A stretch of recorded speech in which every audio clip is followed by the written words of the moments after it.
Y a pocas horas de la cena navideña abrimos una nueva edición de Café Financiero con toda la información necesaria para manejar mejor nuestro dinero. Hoy vamos a brindarle información a las entidades más económicas para realizar esta operación. También vamos a brindar información para aquellas personas que se están yendo con el automóvil a algún país vecino en estas vacaciones que están a punto de comenzar. Y en el último bloque vamos a ver qué precauciones debemos tomar esta noche para cerrar esta jornada festiva de la mejor manera posible. Quédate con nosotros, tras el siguiente intervalo vamos a regresar con todos estos temas y vamos a responder a todas tus consultas.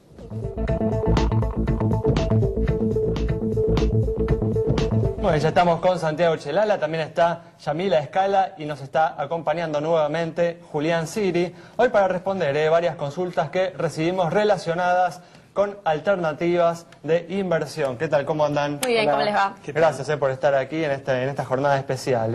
Bueno, vamos a ir rápidamente a las noticias que tenemos para hoy y vamos a comenzar con información para todas aquellas personas que se están yendo con el automóvil a algún país vecino en estas vacaciones que están a punto de comenzar. Yamila les va a contar qué cosas deben tener en cuenta en relación con el seguro. Bueno, y atención, especialmente si viajamos al exterior, sí, a los países limítrofes, que es lo máximo que uno puede más o menos esperar para ir en las 4 ruedas propias, y fijarnos que hacia el final de la póliza que nosotros tenemos contratada para el auto, hay un papel verde, por lo general, que dice Mercosur. Bueno, esa es la póliza de extensión que nuestra compañía de seguro en la mayoría de los casos ya nos dio para el caso de que viajemos, ya les digo, a países del Mercosur. Si uno va agregando, tiene que informarlo porque es como que es válida para la primera, pero después sí o sí la empresa tiene que estar al tanto. Pero de todas maneras lo que nosotros recomendamos siempre es obviamente hablar, sí, con la aseguradora. ¿Por qué? Porque esto es para responsabilidad civil en una primera instancia con una suma promedio de $40.000. Afuera las pólizas son más bajas en dólares, con lo cual, bueno, este valor estaría acorde, pero después tenemos lo que puede ser un terceros completo, que en muchos casos se cubre si se habla, si se agrega, no así todo riesgo. Y atención a otro tema en especial si uno viaja también por otras cuestiones más seguido al exterior, sobre todo. Los servicios de grúa, ¿sí? Este por lo general, si estamos hablando de que solo cubre responsabilidad civil, no va a contemplar el servicio de grúa, que obviamente se lo van a cobrar en dólares. Entonces, si uno realmente está interesado, mínimamente un choquecito que de repente le detenga el paso, porque bueno, en alguna circunstancia uno puede seguir, pero si tiene que parar, ni hablar del arreglo, pero el solo hecho de acarrear el auto hasta un lugar donde pueda conseguir asistencia, bueno, eso sale y mucho. Y tal vez ampliando, hablando con la compañía y ampliando esta póliza o viendo qué convenios tiene, mismo cuando uno contrata su seguro, considerarlo como un parámetro más a la hora de considerar lo que le está, de pensar lo que le está ofreciendo la compañía, bueno, se puede ver. Pero bueno, si uno está con el auto, sabe que puede sufrir un montón de situaciones o no, pero es importante estar cubierto y saber que desde el vamos la compañía se lo da, pero que, como siempre, es necesario consultar, y más allá de la compañía puede consultar con nosotros, con la superintendencia y con su productor asesor de seguros sobre todo. Muy bien, temas para tener entonces en cuenta para estas vacaciones. Vamos a seguir ahora con información para aquellas personas que deben enviar dinero a algún familiar en el exterior.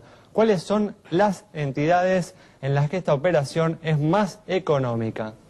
Una metodología que se utilizó mucho durante el año, por ejemplo, para estudiantes que están en el extranjero, para que las familias les pasen dinero, que también se pueden usar para otro tipo, por supuesto, de necesidad de un familiar, o incluso si tenemos un accidente en el extranjero durante las vacaciones, para que un familiar nos pase a nosotros dinero si necesitamos alguna urgencia. Bueno, hay entidades, tanto bancarias como remesadoras, que se encargan justamente del traslado de este dinero y por este servicio, por supuesto, cobran una comisión. Atención, porque uno va con los pesos a esa entidad bancaria o financiera y se traslada el dinero a un tipo de cambio oficial más una comisión. Lo que vamos a ver en pantalla es el costo por la transferencia de $1.000. Fíjense, la más barata, el Banco Provincia.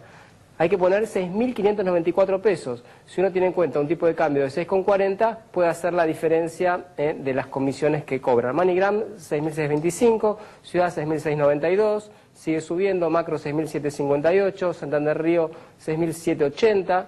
Francés 6.959 y cierra la lista el HSBC con 6.972 pesos por cada $1.000. Repito, un tipo de cambio oficial que hoy en día está a 6.40, 6.43. Bueno, la diferencia entre estos 6.900 o 6.600, depende de la entidad que elijamos para hacer la transferencia, son las comisiones de esa entidad. Si elegimos un banco, el destinatario tiene que tener en el país de destino una cuenta bancaria. No así si elegimos una remesadora, como es el caso de MoneyGram. A tener en cuenta, por supuesto, que este costo que acabamos de ver en pantalla va subiendo a medida que sube el tipo de cambio oficial, como está ocurriendo durante las últimas semanas. Muy bien, perfecto. Vamos a comenzar ahora a responder algunas consultas que nos enviaron tanto a través de nuestra línea telefónica como a través de nuestro Facebook. Preguntas relacionadas con alternativas de inversión. Vamos a comenzar con la pregunta de Andrea, que quiere saber si es conveniente invertir en bonos de YPF antes que en plazos fijos. También quiere saber si cualquiera puede invertir en cheques de pago diferido y cuáles son los requisitos para hacerlo, Julián.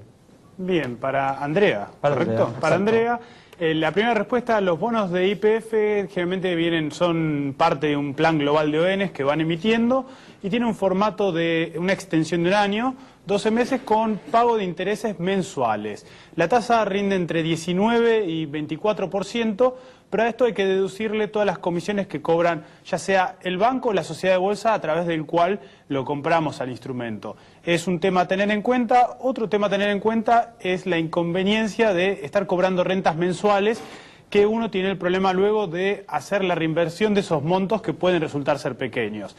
Comparativamente a un plazo fijo, hoy en día están rindiendo entre 14 y 17%. Si uno lo compara contra el piso que rinde este bono, que es 19 menos comisiones, puede quedar en valores, digamos, entre 18 y es efectivamente 19%. Es levemente más competitivo, de nuevo, no está ganando la inflación y hay otras alternativas con un riesgo... Prácticamente un empate, ¿no? Estamos diciendo. Es un empate porque hay otras alternativas de riesgo, de riesgo similar, que pueden ser bonos directamente soberanos, porque YPF, al estar estatizada, en cierta medida comparte el mismo riesgo madre, pero se le agrega riesgo propio de la empresa en cuanto a su andar. Así que yo no sé si lo consideraría en alternativa de otra clase de instrumentos. Muy bien, dale, respondámosle el tema de los cheques de pago diferido. La parte de los cheques de pago diferidos, uno necesita, como se cursan a través de la bolsa, uno necesita una cuenta en un broker, en una sociedad de bolsa, para poder operarlos. Y después, bueno, en cuanto a los requisitos, no va a necesitar más que poder hacer frente al monto que está el valor del cheque en ese momento. Digamos, el valor descontado es al cual lo compra y después termina venciendo y termina cobrando con la tasa de interés implícita en el camino. Hay cheques avalados por SGRs, hay cheques no avalados, la tasa de interés va cayendo, pero sí es una buena alternativa en cambio del plazo fijo. Muy bien, perfecto, una alternativa superior justamente a los bonos de YPF. Nos vamos entonces con esta información, un corte, quédate ahí, en instantes estamos nuevamente con vos.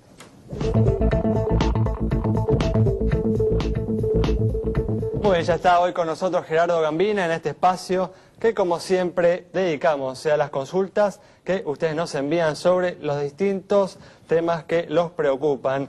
Por ejemplo, bueno, hoy vamos a hablar de consultas relacionadas con el seguro. ¿Qué tal, Gerardo? ¿Cómo andás? Buenas tardes, ¿qué tal? Un gusto. Bueno, espérame como siempre un instante, vamos a responder consultas sobre el estado de las entidades bancarias y tenemos aquí la pregunta de Esther sobre el estado del Banco Piano. Para Esther, entonces, un banco que está especializado, por supuesto, en cambios de monedas nacionales por monedas extranjeras. Vemos sus números en pantalla: patrimonio 253 millones de pesos, depósitos 1.857 millones y acumula resultados positivos de 10 millones de pesos en el último ejercicio. Buenos indicadores de solvencia y de liquidez, cara sonriente para el Banco Piano. Muy bien, comenzamos con las consultas relativas al seguro. Gerardo, tenemos la consulta de Jimena, que nos cuenta que su compañía de seguros le está cobrando un aumento retroactivo. Llamó para averiguar si esto es correcto y desde la empresa le informaron que la Superintendencia de Seguros de la Nación lo autorizó. Pregunta si esto es así y si no lo es, ¿qué debe hacer? Bueno, en realidad esta consulta habría que enmarcarla dentro de lo que es el derecho que tiene el consumidor, ¿no? Por lo que preguntan, aparentemente hay como como que se quisiera menoscabar un poco el derecho de propiedad del usuario. ¿A qué me refiero con esto? Cuando una persona contrata una póliza de seguros, el contrato tiene ciertas cláusulas específicas, se programa una cantidad de cuotas, por lo cual el usuario, digamos, programa su economía también. Entonces, tanto las empresas como sean de seguros, prepagas, o inclusive del Estado, deben avisar con cierta antelación, pero además la persona tendría que primero hacer ver esa cláusula donde dice que la superintendencia aclara que... ¿Vos alguna vez escuchaste algo así? La verdad que yo nunca escuché algo de estas características. Hay un ejemplo que quisiera poner, o sea, en lo que son seguros patrimoniales, como ser de casas, de autos, es muy difícil, yo diría casi nulo, el hecho de que se pueda cobrar un aumento retroactivo. Se puede dar en los casos de ART. Yo lo que le aconsejaría es hacer valer el derecho de ir a defensa del consumidor, consultar a ver bien y obviamente hablar con su productor de seguros y con la compañía bien propiamente dicho. Pero para mí no va a eso. Muy bien, Gerardo. Bueno, a raíz justamente del proyecto anunciado por el gobierno de la ciudad de Buenos Aires de obligar a los edificios de más de 6 pisos a contar con un grupo electrógeno, el Banco Público Local anunció que lanzará una línea para financiar la compra de estos equipos. Santiago, presenta este tema.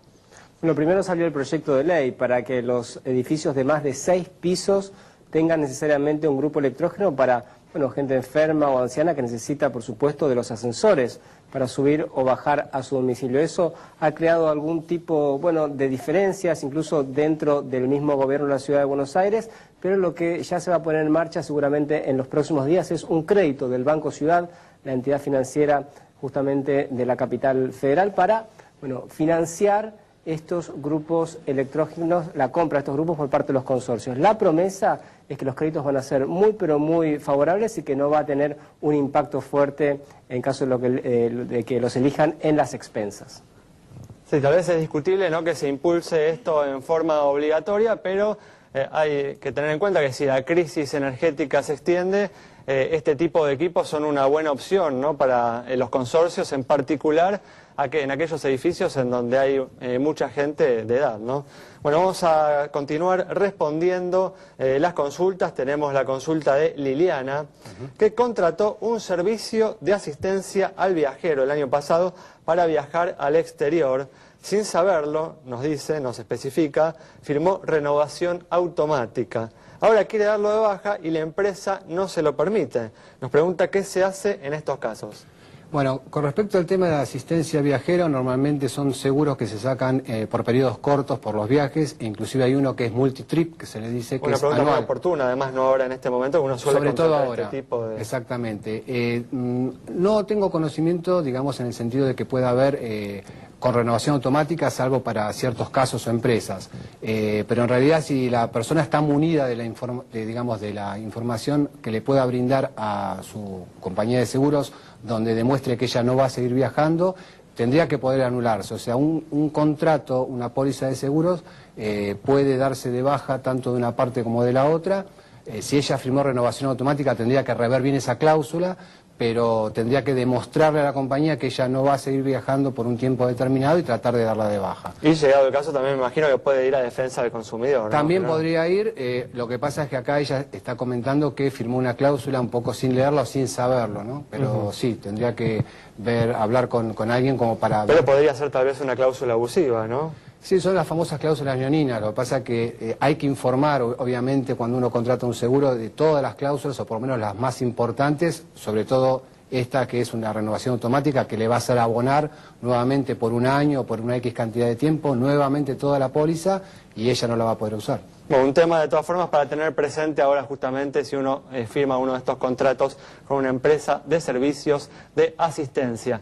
Y vamos a seguir respondiendo consultas relacionadas con alternativas de inversión. Y ahora tenemos la pregunta de Sergio Queco, que se conectó con nosotros a través de nuestro Facebook, y nos pregunta, Julián, ¿qué opinamos de sitios como Afluenta o eToro para invertir su dinero? Bien, hay que separar el análisis en dos. Dado los que mencionó, Afluenta es más una suerte de marketplace en el cual se encuentran oferentes y demandantes de préstamos. simplemente lo que se saca es el intermediador financiero y por ende las dos partes consiguen una mejor tasa, en un caso una tasa de interés del costo del préstamo y en otro caso una tasa de retorno como inversión. No me parece mala la idea esa. Hay un riesgo importante. Hay un riesgo importante, exactamente, que en cada caso yo imagino que debe haber sitios de internet en los cuales se toma cierta mayor cantidad de precauciones, en otros no, en cuanto al riesgo del que toma el crédito, pero bueno, ese es el mayor riesgo, que se defaultee el crédito que se pidió.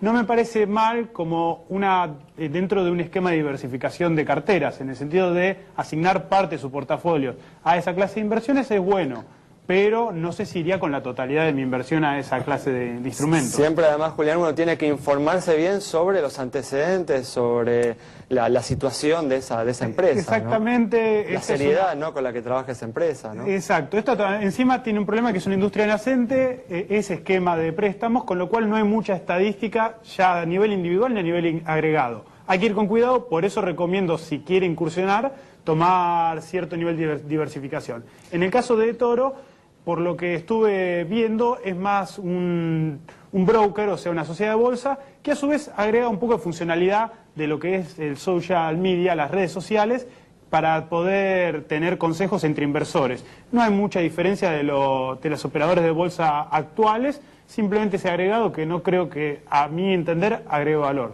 Muy bien, perfecto. Bueno, vamos a cerrar este bloque respondiendo una última consulta sobre el estado de una compañía de seguros.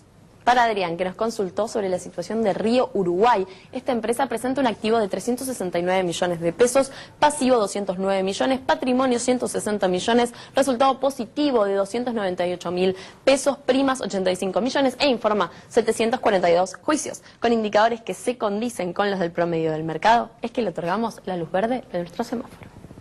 Muy bien, gracias Gerardo por haber estado con nosotros, que tengas un gran festejo esta noche. Nos vamos a un corte en instantes, estamos nuevamente con ustedes. Muy bien, abrimos un nuevo tema y en estos festejos de fin de año suelen producirse accidentes que indudablemente pueden ser evitados si uno toma las prevenciones necesarias. Y para hablar justamente de este tema está con nosotros Sergio Vandersluis, que es titular del estudio Delta. ¿Qué tal, Sergio? ¿Cómo andás? ¿Qué tal? Gracias por venir en este día por favor, festivo gracias por aquí la a Café invitación. Financiero. Gracias por la invitación. Contanos, Sergio, ¿cuáles son los accidentes más habituales que hay en estos festejos de fin de año? Bueno, los accidentes más habituales son generalmente por el uso de pirotecnia, donde, bueno, involucra ahí a las personas que... Quemaduras, ¿no? Sí, una mala manipulación o productos que no tienen un estándar de fabricación. De calidad, claro.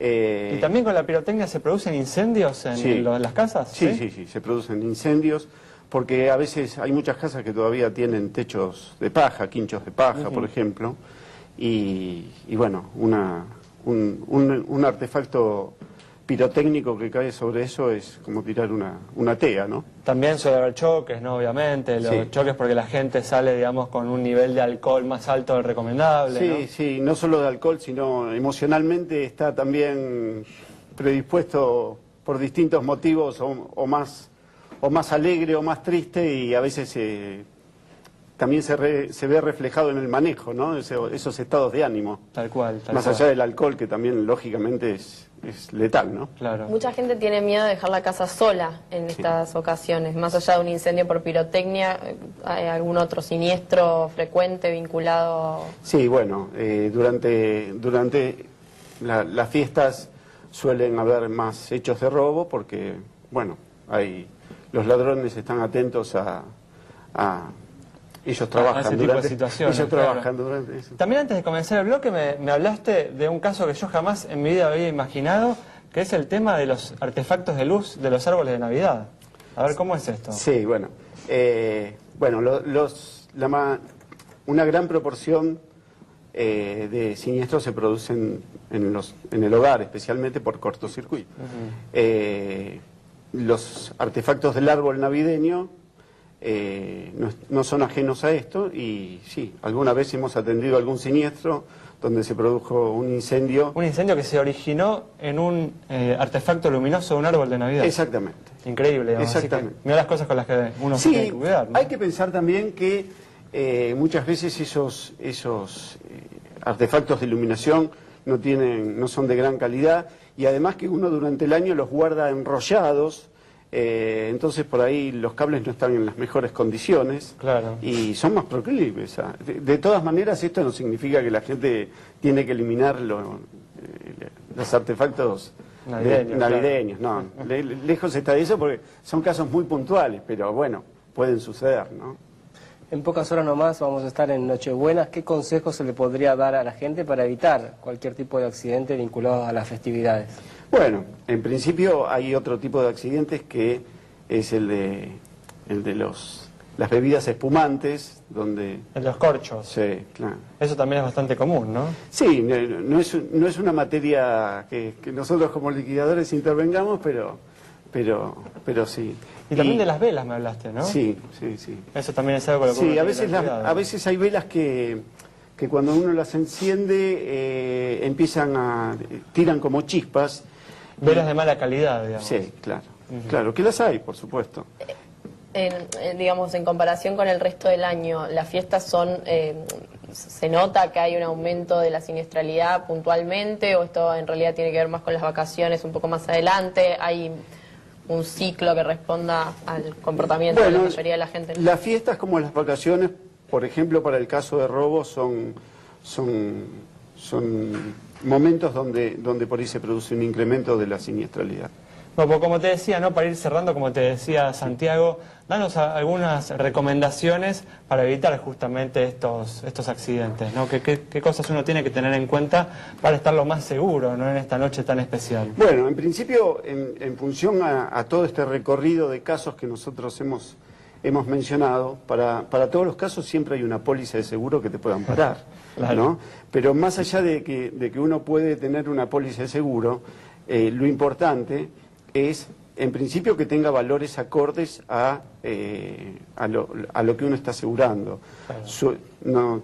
Hay asegurados que suelen encontrarse con la desagradable sorpresa, una vez que tienen un siniestro, que la póliza de incendio de edificio, en muchos casos de incendio de edificio, es a prorrata, y se encuentran que tiene un infraseguro considerable. Claro, un problema así muy típico, ¿no? Sí. Muy generalizado. Sí, desde el punto de vista del seguro yo recomendaría esto, revisar bien las pólizas. Y desde el punto de vista personal, más allá del seguro, bueno, tratar, por ejemplo, de ciertas luces o equipos navideños que uno deja... Para revisar la calidad, ¿no? Justamente. Sí, o si no va a estar en su domicilio, que lo apague, que no, o velas, todo eso, que no... No dejar nada prendido. Dejar alguna luz como lo deja habitualmente cuando uno deja su casa, ¿no? Pero... Lo que no existe son seguros por 2 o 3 días, como hay para viajar o para algunas otras cosas. No hay seguros para tu casa por Navidad o por Año Nuevo. Así que... Es una buena idea esa, ¿no? ¿Eh? Una buena idea comercial por ahí, ¿no? Sí, habría que verlo, pero no creo que muchas compañías estén dispuestas, o sería un costo muy alto, lógicamente. Serían pólizas que costarían demasiado caro. Claro. Bueno, muy bien. Bueno, muchas gracias, Sergio, por No, haber por estado favor. con nosotros. Gracias. Algunas recomendaciones entonces para que nada empañe el festejo de esta noche. Bueno, que tengan muchas felicidades, que tengan una gran noche buena. Les deseamos también a todos aquí que estamos en la mesa. Ahí nos reencontramos el próximo domingo a las 19:30 aquí en Metro.